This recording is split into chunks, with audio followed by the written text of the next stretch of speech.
Bonjour à toutes et à tous. Troisième mini-épisode, troisième thème de cette série consacrée au lien entre le capitalisme, le néolibéralisme et la hustle culture. Troisième thème, la fatigue décisionnelle. Désolé, j'ai un petit rhume. J'espère que ça vous dérange pas trop et que ça gênera pas trop votre écoute. C'est toujours Charles Brumeau, diététicien. N'hésitez pas à lire l'édition de ma newsletter qui retrace la genèse de cette mini-série d'épisodes de podcast. Elle est en train de devenir, je crois, le post le plus consulté de tous mes débuts de newsletter. Vous pouvez cliquer sur le lien qui est en description de cet épisode et même si vous n'êtes pas abonné, vous pouvez aussi le lire. C'est un accès libre afin que chacun, chacune puisse bien peut-être mieux comprendre le système dans lequel la majorité d'entre nous vit au quotidien. Alors aujourd'hui, on parle de fatigue mentale, mais pas de n'importe laquelle. En gros, chaque jour, notre cerveau, il prend des décisions, des dizaines, des centaines de décisions. Certaines sont assez triviales. Quelle tasse je vais choisir ce matin pour le café? Je vais mettre mon pain à griller, je vais me faire peut-être des pancakes.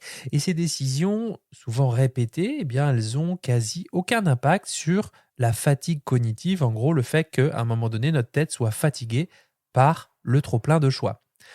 D'autres choix pèsent un petit peu plus lourd. Comment gérer une crise au boulot? Comment jongler avec les besoins de chacun à la maison? J'ai envie même de dire les goûts de chacun. Question de société. Ou la gestion des courses, hein. Imaginez les 19 heures, vous avez travaillé non-stop, vous avez pris 20 micro-décisions complexes, gérer les enfants, gérer un parent ou essayer de se gérer soi-même dans le monde dans lequel on vit, ce qui n'est pas une sinécure. Vous passez devant un supermarché, votre cerveau, il est un petit peu comme, une batterie de téléphone à aller 2-3%, il a plus trop la force de calculer et vous essayez de vous souvenir: «Tiens, est-ce qu'il reste de la salade? Est-ce que cette salade, elle est encore fraîche? Qu'est-ce que, je peux composer avec ce qu'il y a dans le placard ou dans le frigidaire?» J'arrive plus à me souvenir et à cet instant, ben, votre bande passante mentale sature et c'est pas étonnant que le système de navigation global plante un peu, allez, rame tout du moins. Alors à ce moment-là, vous prenez peut-être une pizza, surgelée, peut-être, des chips ou, du houmous, si vous êtes pressé, ou vous commandez un truc parce que ça va plus vite. Est-ce que c'est tout le temps un choix qui correspond à vos valeurs? Ça se discute et ça dépend de vos valeurs. Si vous êtes intéressé par un épisode spécial, comment trouver ses valeurs, sa boussole, son phare dans la tempête, n'hésitez pas. Donc je serais curieux et heureux de vous partager des tips sur ce sujet. Est-ce que c'est un choix logique au vu de votre bande passante mentale restante? Bah, là, je serais plutôt tenté de dire oui. Parce que en fait, c'est pas qu'une histoire de tâches qui s'accumulent au fur et à mesure de la journée, du matin au soir. Il y a aussi la surcharge d'informations. Chaque jour, on absorbe des dizaines, voire des centaines de messages sur ce qu'il faudrait manger, entre guillemets. Comment on devrait faire pour «vivre mieux» entre guillemets, trouver du temps pour soulever lourd à la salle, marcher 5 500 pas par jour, faire de la cohérence cardiaque et cetera et cetera. Un jour, il faut manger plus de fibres, le lendemain, on vous parle d'indice glycémique, ensuite de cet aliment absolument dingue de pouvoir anti-inflammatoire. Un jour, le gluten, ça passe, puis l'autre jour, ça passe plus. Un jour, le jeûne intermittent, c'est bien, puis ensuite, c'est pas bien à la ménopause. Du nouveau régime anti-âge ou comment on dit? Des secrets non encore révélés de notre cher microbiote et au moment de faire vos courses, eh bien, vous doutez. Minimum, j'ai envie de vous dire, un peu logique. Est-ce que ce yaourt 0%, c'est mieux que celui avec édulcorant? Quels édulcorants? Ah non, il y a de l'aspartame. Ah non, il y a ci. Ah non, il y a ça. Est-ce qu'il faudrait pas tout acheter en bio? Est-ce que je peux me le permettre déjà? Est-ce que manger des pâtes, c'est OK? Ou est-ce qu'il faudrait faire comme les influenceurs torse nu de Bali et manger uniquement des racines, des patates douces en guise de glucides? Eh bien, résultat possible, vous êtes surchargé d'infos sans y voir forcément plus clair. Et comme le cerveau déteste l'incertitude, il se réfugie dans des décisions faciles avec un chemin tout tracé, un plat préparé, une commande de fast-food, ou alors rien du tout, parce que parfois décider de ne pas décider, c'est encore ce qu'on trouve de moins fatigant, même si après il y a la gestion de culpabilité derrière. Bah ça, c'est selon le cheminement, le parcours de chacun, chacune dans l'univers de la diète culture, aka la culture des régimes amaigrissants. Si vous êtes d'ailleurs dans ce cas de surcharge informationnelle et de surcharge sur l'information nutritionnelle, je vous ai mis une ressource en description de cet épisode, une ressource gratuite puisque c'est une ressource podcast audio.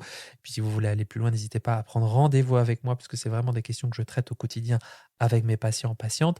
Je me permets de faire un lien, peut-être pas un lien de cause-conséquence, mais un lien de corrélation. Corrélation entre la hustle culture et la façon dont l'offre alimentaire est mise en avant. Rappel, hein, la hustle culture, c'est la culture de l'agitation. J'en parle dans ma newsletter. C'est une norme culturelle qui promeut le travail incessant, la productivité constante et la glorification de l'occupation comme signe de réussite et de valeur morale. Ok ? Donc, dans un système souvent néolibéral pour la majorité d'entre nous, qui nous pousse à produire tout le temps, optimiser tout le temps, décider tout le temps, pas étonnant que nos cerveaux puissent être épuisés. Et au lieu d'avoir des environnements qui soutiennent notre attention, qui prennent soin de notre santé mentale, eh bien au contraire, on évolue dans des environnements qui exploitent cette fatigue ou en tout cas, qui s'adaptent à nos besoins ou plutôt à nos nouveaux besoins, les besoins issus de je suis crevé, je n'ai plus la force de décider. En sciences du merchandising, c'est un champ qui étudie comment les individus perçoivent, évoluent et choisissent les produits dans un environnement d'achat. Puis ensuite, on a une autre discipline qui s'appelle le retail marketing, qui est chargée de formuler des propositions, lumière, son, couleur, organisation des produits, sur ce comportement d'achat. Eh bien, ce n'est pas un hasard si les plats prêts à consommer ou les snacks ultra palatables, donc ultra palatable, ça veut dire super agréable au palais, super rewarding, c'est-à-dire qui activent à bloc notre système de la récompense, eh bien, c'est pas un hasard si ces produits-là sont placés à hauteur des yeux avec des couleurs vives et des promesses de plaisir rapide. Ces raccourcis cognitifs, donc cognitifs de la pensée, font des pop-up dans votre cerveau, je vais dire surtout notre cerveau, puisque je suis victime aussi de ça. En gros, c'est un pop-up qui nous dit, tiens, mange-moi, ça ira mieux, là, maintenant, tout de suite. Quand on regarde un peu les caisses tapissées de snacks salés sucrés, après avoir pris 30 décisions pour un seul et même shopping, quelle marque de pâte, est-ce que c'est en promo, est-ce que c'est bio, est-ce que je prends les 3 pour 4, acheter le deuxième à moitié prix, etc. Est-ce que j'ai rien oublié? J'attends tel et tel message de mon compagnon ou de ma compagne qui doit me confirmer que, ah tiens, est-ce qu'on a encore tel et tel liquide vaisselle? Bref, juste avant de payer, eh bien, le cerveau est exposé à une rangée de barres sucrées qui récompensent, entre guillemets, l'effort de cette course. Même chose avec le format mini, un mini sneakers, mini paquet de chips. On se dit, bon, c'est qu'un petit truc. Et puis hop, une fois qu'on commence, on peut plus s'arrêter ou presque, puisque il y a quand même plusieurs personnes, voire dizaines de personnes qui se sont relayées pour produire cette sensation en bouche unique, croquante, mélange savant de gras, de salé, de sucré. Et que c'est pas si facile de pouvoir s'arrêter, clairement. Alors on fait quoi avec tout ça? Comment on résiste? Déjà, peut-être ce qu'on peut accepter ou à défaut observer, que je ne sais pas si vous venez d'écouter un peu ma voix, mais ce que je viens de dire plutôt, on peut être d'accord quand même que tout ne se règle pas avec cette fameuse volonté, cette fameuse discipline de faire, hein. Donc ça ne veut pas dire que vous êtes nul, que vous êtes paresseux.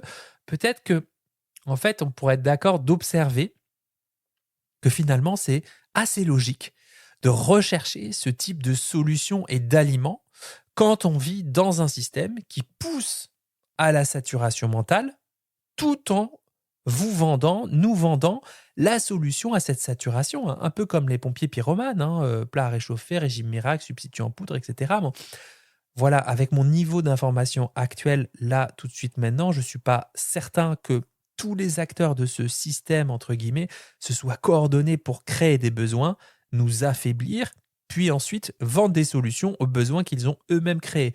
Je crois plutôt qu'il s'agit d'une boucle qui se répond à elle-même. Une boucle qui se répond à elle-même, de ce que j'en comprends aujourd'hui, hein. Je suis preneur de vos retours, bien sûr. Pour moi, il y a des logiques économiques, techniques, technologiques même, j'ai envie de dire, culturelles, qui se renforcent mutuellement sans qu'il y ait forcément de grands complots, mais quand même avec des effets bien réels sur nos corps, nos choix, nos pensées, notre capacité à y voir clair. Nos environnements nous fatiguent et ils nous vendent de la praticité, génèrent de la confusion, puis proposent des solutions simplifiées, glorifient la productivité et monétisent le bien-être, les techniques de respiration, de cohérence cardiaque, le yoga, etc., etc. Parce que tiens, soudainement, en fin de journée, comme c'est bizarre, après de l'efficacité et du productivisme à qui mieux mieux, bah tiens, on se sent fatigué. Et à la fin, c'est nous qu'on culpabilise. Enfin, ce sont les individus, donc nous aussi, qui culpabilisons, alors que le problème dépasse largement eh bien, les seules décisions individuelles et qu'on n'interroge pas à grande échelle tout ce qui nous stresse, tout ce qui participe de notre fatigue, tout ce qui participe de notre confusion mentale, psychique, même physique parfois.